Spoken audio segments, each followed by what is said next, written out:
বিসমিল্লাহির রহমানির রহিম।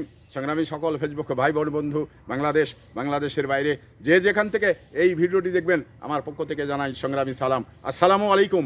মানে কয়লা শতবার ধুলেও ময়লা যায় না, এই ধরনের একটি প্রবাদ রয়েছে এবং এর সত্যতা রয়েছে। তো এই ধরনের কিছু মানুষ রয়েছে যা তাদের অন্তরটা কয়লার মতো কালো। তারা শতবার অন্তর ধুলেও এবং পরিষ্কার করলেও শতবার ধুলেও কিন্তু তাদের ময়লা যায় না। তো এই ধরনের প্রবাদদার কিন্তু বাস্তবতা রয়েছে, প্রবাদদার কিন্তু সত্য কিছু রয়েছেন। তো যার কারণেই আমরা এই ময়লাযুক্ত মানুষগুলো আমরা সমাজে বিভ্রান্তি সৃষ্টি করি, সমাজে উদ্বেগ উৎকণ্ঠা তৈরি করি।